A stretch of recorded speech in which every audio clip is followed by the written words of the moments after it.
Bueno, gloria a nuestro Dios. Gloria a nuestro Dios. Bueno, que Dios bendiga a nuestro pianista improvisado. Dios te bendiga, hermano mío, por fuerte. Bueno, os voy a compartir unos versos de la palabra, esperando que os haga bien, en el nombre de Cristo Jesús. Quisiera, no tengo muy bien la garganta, ya veis que estoy un poquito así, entonces en este silbo pues voy a intentar administrar, ¿vale? Este consejo de la palabra de Dios. Voy a compartir una palabra que a mí el Señor pues en su día me hizo mucho bien. Dice en Jueces capítulo 20, versículo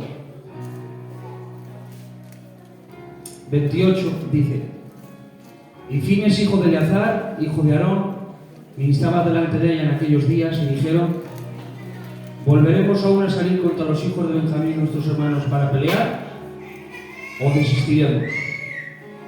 Que Dios nos bendiga a través de la palabra.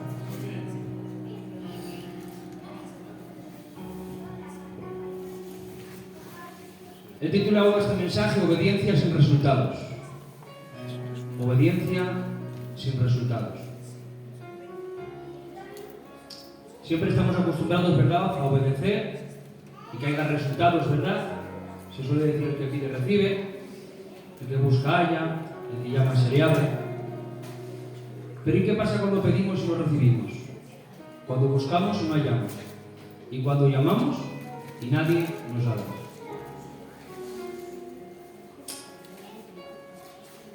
Hay un pasaje bíblico el cual quiero desarrollar un poquito y quiero dar 2 o 3 principios de la palabra, entendiendo de que Dios ama nuestro corazón y que nuestras decisiones tienen que ser para Dios con el corazón.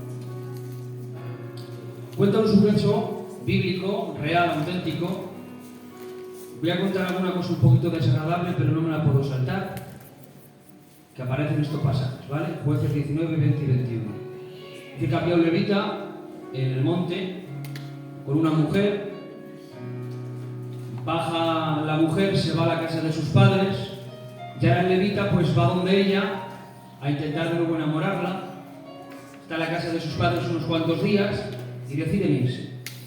Y ahora cuando deciden irse, pues dice la Biblia que cae la noche cuando deciden irse para su casa y le pilla la noche y va a la tierra de Benjamín. No le da tiempo a ir hasta donde ellos vivían, que era en el monte de Efraín, y en la tierra de Benjamín a mitad camino pues se queda. Ahora cuando él está en la tierra de Benjamín, un hombre lo mete de nuevo a su casa, le pregunta quién es, a dónde va, qué ha pasado, y lo mete a su casa, le da cobijo, pero había unos hombres perversos de la tribu de Benjamín que se acerca, y cuando se acerca pues no quieren hacer cosas buenas con él, y le dice: no, aquí tenéis a mi mujer y a mi hija, haced lo que queréis con ella, pero a este hombre no le hagáis nada. Ya le dice la Biblia que cogieron todo el pueblo, o bueno, parte del pueblo de Benjamín, perversos hombres malvados, y cogen a esa mujer, la hieren, y dice que a la mañana siguiente se levanta esta mujer, llega a la puerta de la casa de donde estaba su marido y cae postrada muerta. Ahora este hombre coge a esta mujer, se la lleva a su casa, la parte en 12 pedazos y le envía cada pedazo a las tribus de Israel, diciendo: esto es lo que han hecho los de Benjamín, los perversos hombres de Benjamín lo han hecho. Ahora todo Benjamín, dice la Biblia, que desde Dan hasta Beerseba se juntan como un solo hombre. 400.000 hombres que sacaban espada para ir a defender esta causa. Dice: nunca hemos visto esto en Israel, nunca lo hemos visto, que hayan cometido este pecado. Déjalo así, Chipi, déjalo así, no te uso el vino, déjalo así. No hemos visto esto nunca, que haya pasado esto, nunca lo hemos visto, que haya ocurrido esto. Y ahora dice que se juntan todas las familias de Israel, las 12 tribus, se juntan para defender esta causa. Y ahora van donde la tribu de Benjamín, los mayores van donde los de Benjamín, mayores con mayores, y dice: a ver, traernos a lo que han hecho esta perversión, esta maldad. Y ahora ellos dicen, no os lo vamos a entregar. Dice, pararos quietos, hombre, vamos a intentar evitar. Y ahora dice la Biblia que los de Benjamín se van para su tribu, los mayores de Israel se van para todas las demás, y dice, tiene que venir la batalla. Atención, entramos en el pasaje, dice la Biblia. ¿Quién saldrá a pelear por nuestros hermanos de Benjamín por lo que han hecho? ¿Quién saldrá? Ya dice la Biblia, dice, que salga Judá. Imaginaros, hermanos, si eres ahora un hombre de esa tribu, de Judá, ¿cómo saldrías a defender, verdad, esta circunstancia?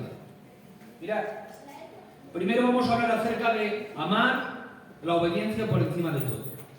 Obediencia significa aceptación de la ley y voluntad establecida por Dios. Y claro, cuando tú obedeces, ¿qué es lo que esperas? Los resultados, ¿verdad? Sin embargo, de resultados vemos que dice que es efecto de un hecho o información conseguida después de una operación. Cuando uno obedece, pues espera resultados. ¿Cómo creéis que salían los de la tribu de Judá a la batalla? Pues leyendo Levíticos 24 y 17 que dice: asimismo el hombre que hiere de muerte a cualquier persona que sufra la muerte. El que hiere a algún animal a restituirlo, el animal por animal. Y el que causare lesión por su prójimo según hizo. Así le será hecho, rotura por rotura, ojo por ojo, diente por diente. Imaginaros, ellos iban con la ley de los Levíticos, ellos iban en oración, ellos iban en la voluntad de que Dios les decía que salga Judá. ¿Qué es lo que tenían que haber esperado? Victoria, ¿verdad? Y ahora salen 22.000 de Judá en contra de los 27.000 que había en Benjamín. Sorpresa. Mueren los 22.000 de Judá y mueren muy poquitos los de Benjamín. Una victoria rotunda para los perversos de Benjamín. Ahora imaginaros, 22.000 hombres, hermanos, han muerto. Hay llanto, hay pena, corazones rotos, preguntas. Pero ahora de nuevo, la mañana siguiente, dice la Biblia que vuelven a consultar con Jehová. Y les dice, ¿quién va a salir de nuevo a la batalla? Y les dice, que salga Judá. Y en la segunda batalla, por difícil que sea Alfonso, mueren 18.000. En la voluntad, consultando, recibiendo que vaya a Judá, y mueren 40.000 en manos de perversos llamados de la tribu de Benjamín. ¿Alguien me explica esto? Ahora, cualquier persona podríamos decir, los de Judá, ¿qué fracaso han tenido? ¿Verdad?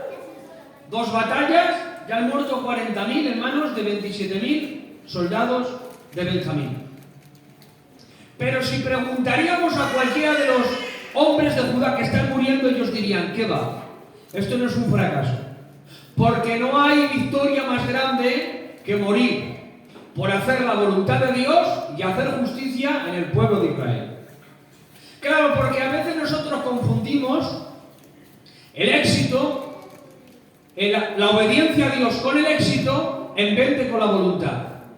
Y a veces la voluntad de Dios nos implica fracasos y creemos que esos fracasos nos debilitan y no los tenemos como victoria. Pero ¿cuántos fracasos has tenido tú?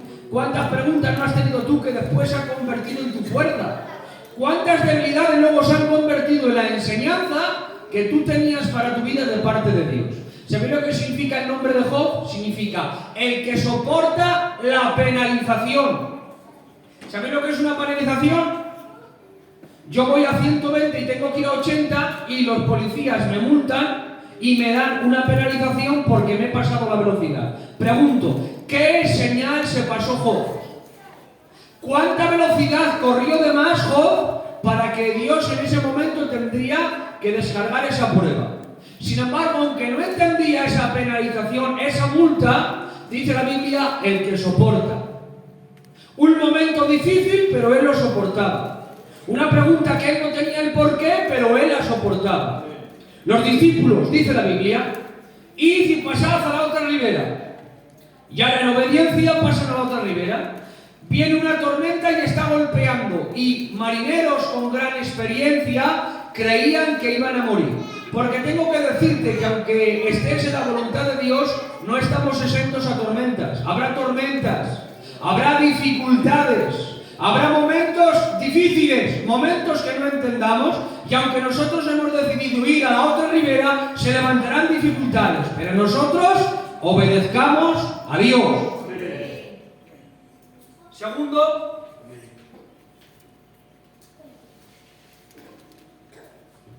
no cambiaron de cimiento. Primero fueron obedientes, segundo, no cambiaron de cimiento. Dice la Biblia en el versículo que hemos leído, dice, ahora se acerca un nieto de Aarón, que es Eleazar, se acerca al arca. Hermanos, perdieron aún con el arca de Jehová.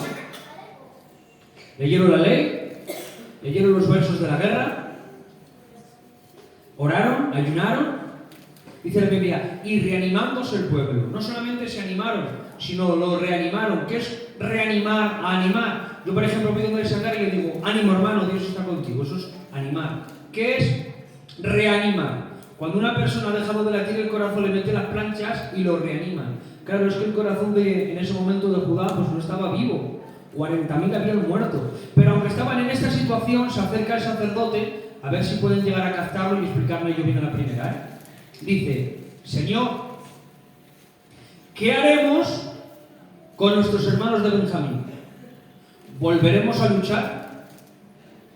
No habla de victoria, porque si hablaría de victoria, esta sería la pregunta. Señor, ¿venceremos o perderemos? Pero él no habla por la victoria, habla por la voluntad. ¿Qué haremos con nuestros hermanos? Le estaban diciendo, hemos muerto 40.000, hemos muerto 40.000 en obediencia, con tu arca, con la ley, en la voluntad. Si quieres que mañana volvamos a levantarnos para morir, dínoslo y lo haremos. No cambiaron de cimiento. Primero obedecieron y segundo no cambiaron de cimiento.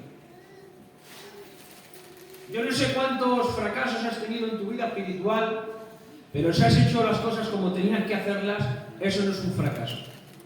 Si tú has orado, si tú has leído, si tú has buscado, si tú en tus posibilidades has intentado agradar a Dios, intentar poner feliz a Dios, intentar mantenerte en tu lugar, si no ha funcionado lo que tú creías que iba a funcionar, eso no es un fracaso, eso es amar la voluntad. Eso es mantener tu cimiento aunque no haya lo que tú esperabas. Claro, es que el sembrador, si tú ves la parábola del sembrador, ¿qué es lo que ocurrió? Dice la Biblia que sembró en 4 tierras. La primera las aves se la llevan. La segunda, el sol la seca. La tercera, dice la Biblia, que creció entre espinos y se ahogó. Pero él no cambió ni su manera de sembrar ni su semilla. Fíjate, tuvo 3 decepciones, pero él no cambió ni su manera de sembrar ni su semilla. De aquí te digo una frase que el Señor me regaló en un momento que yo lo necesitaba, y es: si has sembrado y no has cosechado, no dejes de sembrar.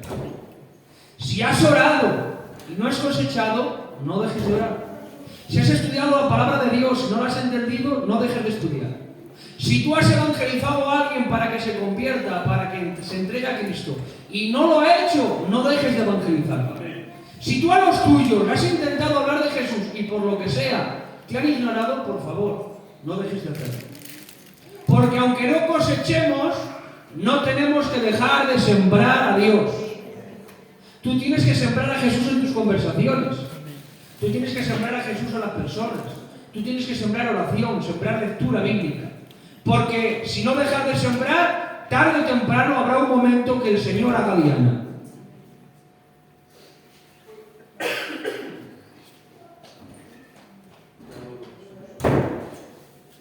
No puedo con la garganta, hermano. Me salto.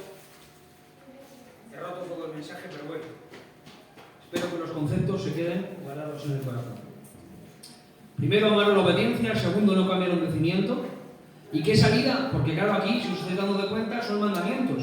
En mitad de una batalla que ha sido perdida, 40.000 llorando, 40.000 personas con luto, 40.000 personas, pues ya veis, vale, me has dado 2 mandamientos. Primero, que ame la voluntad. Segundo, que no cambie de cimiento.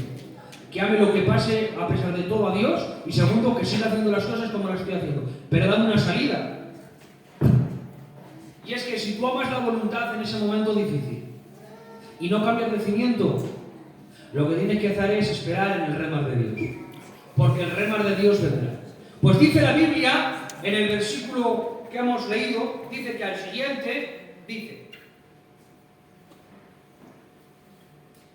y puso Israel emboscadas alrededor de Gabá. Las primeras dos batallas iban de frente, frente por frente, pero ahora el Señor le da una estrategia, porque aunque no cambiaron de cimiento, sí cambiaron de estrategia en un mover que Dios les dio y en un remar puntual para esa batalla. Y les dijo que salgan unos pocos de frente para que ellos crean que va a ser esta tercera batalla como lo mismo, y cuando ellos salgan van a dejar desprotegida la ciudad. Entonces vosotros rodead la ciudad y entrar, y cuando entréis la destruís, y así luego los de frente y los que estáis a la ciudad venís y hacéis estrategia y los matáis. No cambiaron de cimiento, siguieron obedeciendo a Dios y por eso esperaron en el remar de Dios. Claro, es que ¿cómo vas a esperar en el remar de Dios si no lo amas y no esperas en su voluntad? Si hacemos las cosas a veces cuando nos ponemos pues en ese momento difícil, en vez de saber esperar en Dios, tomamos decisiones. Nos pasa como Abraham con Agar y con Sara, eran mayores, no tenían hijos, y ahora Sara decide tener hijos por su propia voluntad, y le dice, bueno, pues aquí tienes a Agar, ten hijos con ellas y yo las crío. A veces decidimos hacer nuestro propio remar de parte de Dios, nuestro propio mover del Espíritu. ¿Y qué es lo que ocurre? Pues que no salen las cosas como tienen que salir. Pero si tú esperas en el mover de Dios, si tú esperas a la voluntad de Dios, si tú esperas en el remar de Dios, créeme que Dios aparece, que Dios contesta, que Dios se manifiesta y bendice tu vida. Ahora, quiero connotar lo que es un remar. Un remar de Dios, esta palabra que quizás no es muy oída en una iglesia, un remar de Dios es un movimiento espiritual de parte de Dios en un momento preciso, puntual y en ese instante. Y quizás ya no vuelva a ocurrir. Por ejemplo, Josué tenía la ley, ¿no? ¿Qué mejor cosa que la ley? Josué tenía la oración, Josué tenía el ayuno, Josué tenía el pueblo, pero le dice el Señor, a dar 7 vueltas y en el séptimo día dais la séptima vuelta y venceréis. Y los muros fueron derribados. Fue un hecho momentáneo, puntual de parte de Dios y ya está. Si Josué llega a leer y llega a orar no hubiera ocurrido nada, pero como hizo caso a la voluntad de Dios, pasó lo que pasó. Gedeón tenía lo mismo para vencer a los enemigos. ¿Qué mejor que la palabra del Señor y la oración para vencer a los enemigos? Pero el Señor le dijo, tira las armas, con trompetas y con teas vais a vencer. Pero tú me estás hablando del Antiguo Testamento, vamos al Nuevo Testamento. ¿Cómo dice la Biblia acerca de sanar a los enfermos? Escrito está en su palabra, poned la mano sobre los enfermos y estos sanarán. Y en Santiago, si hay alguno enfermo, poned la mano sobre ellos, ungiéndolos con aceite y la oración de fe sanará al enfermo. ¿Sí o no? Esa es la administración, pero no se lo digas a Pablo, porque Pablo con sus prendas sanaba. No se lo digas a Pedro, porque Pedro con las sombras sanaba. No se lo digas a Jesús, porque él a los ciegos los juntaba en barro y les decía, vete al estanque de Siloé y te sanará. Significa que aunque lo inspirado es lo más perfecto, aunque lo inspirado es lo natural, aunque lo inspirado es suficiente, hay movimientos de parte del Espíritu de Dios, entenderme cómo lo digo, no movimientos de estos de youtubers extraños que hacen cosas raras, no, movimientos de parte de Dios que quiere impartir a una iglesia, que quiere impartir a un hogar, que quiere impartir a un creyente para que él salga de esa situación. Y cuando el mover de Dios aparece, pasa lo que pasó con Moisés. Moisés tenía el Señor, Moisés clamaba, Moisés rogaba, pero ahora delante de él tiene el mar rojo que no se abre. ¿Y qué hace Moisés?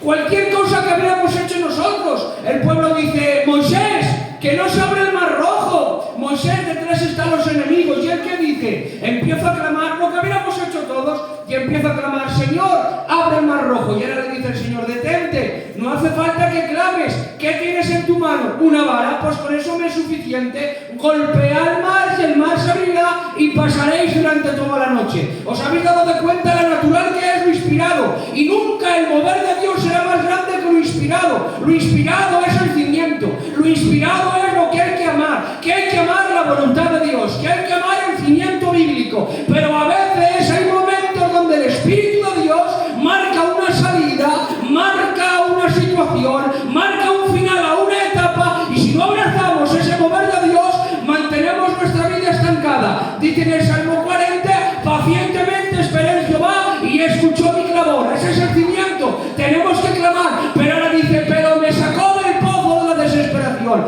me sacó del lodo cenagoso, puso mi pie sobre peña y puso cántico nuevo en mi boca. ¿Os habéis dado de cuenta? Si él sigue clamando y clamando y clamando en el pozo, no lo saca el Señor.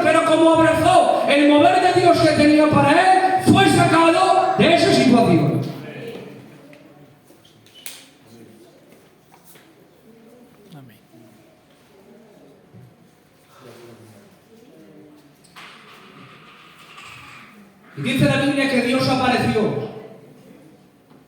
Dice en el versículo 33, dice: haced lo que os he dicho y vosotros veréis cómo Jehová lucha por vosotros. Aquí parece al revés, porque ¿quién es el que lucha? Hemos dicho, Israel hace las emboscadas y los vencen, ¿no? Parece que el verso como que no tiene una buena traducción en este momento. Dice: y Jehová luchará delante de vosotros. Tendría que ser a de Israel, ¿no? Al revés tendría que ser: Israel luchará delante de ti. Pero ¿por qué dice y Jehová luchará delante de vosotros? Dando a entender que Israel es el espectador y que Dios es el que lucha por ellos. Porque cuando un hogar, una tribu, un creyente, un hijo de Dios, lucha en una batalla que Dios le ha mandado, amando la voluntad, manteniendo el cimiento y esperando en el remar de Dios, dice Dios: ahora tu batalla es mía, ponte detrás de mí que yo voy a luchar por ti. Y eso es lo que ocurrió. Había una situación difícil, había un momento caótico, pero como amaron lo que Dios amó, ocurrió lo que estamos leyendo. Y es que dice la Biblia que Dios los venció. Quiero decirte que no hay batalla difícil que tú se la entregues a Dios y Él no la pueda vencer. Dice la Biblia, dice Jonatán a su escudero, dice: vamos a por los filisteos. Y ahora dicen que son muchos. Dice: Jehová puede vencer con muchos y con pocos. Y la Biblia dice que mató a casi 20 personas, solamente 2 hombres. Jonatán golpeaba y el escudero lo remataba. ¿Por qué? Porque supieron depender de Dios en una batalla y en un momento puntual. Aquí yo te digo que en medio de tus batallas, que en medio de tus desiertos, que en medio de tus problemas, sepas depender de Dios y entregar tu batalla a Dios. Lo que tú no puedas, lo que tú no alcances, donde tú no llegues, donde tus armas se queden pequeñas y cortas y ya no sepas cómo enfrentar a esa situación. ¿Qué tal si esperas como David? Dijo: ¿dónde miraré mis ojos? ¿Dónde? ¿En qué monte? ¿En qué monte? Viene mi socorro. Mi socorro viene de Jehová, que hizo los cielos y la tierra. Esperemos en Dios, hermano.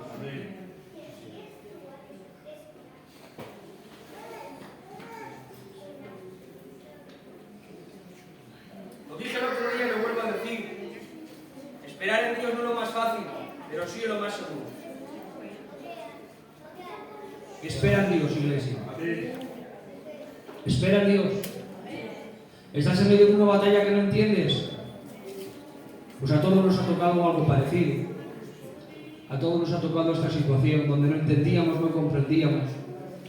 Pero ¿qué tal si amas el diseño bíblico? Amas la voluntad de Dios.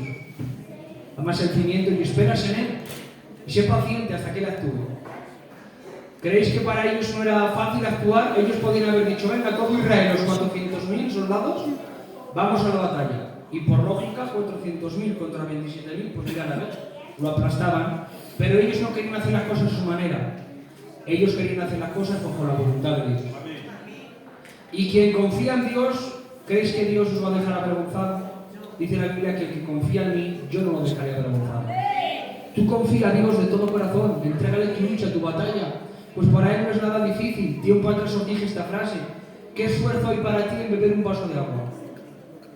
Ninguno, ¿verdad? Bueno, pues aún así gastas algo de energía. Bueno, pues tú gastas más energía en beber un traguico de agua y beber un vaso de agua, a que Dios crearía todo el universo.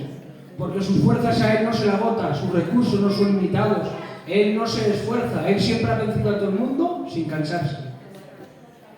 Sin sonar la primera campanada, el primer round venció a Satanás. Imagínate lo que puede hacer Dios contigo si confías en Él y confías de todo corazón. Pues este es el sentir, hermanos. Ojalá pudiera predicarlo de distinta manera. He partido el mensaje como he podido, pero ya veis que no me aguanta la verdad. Le damos un aplauso al Señor.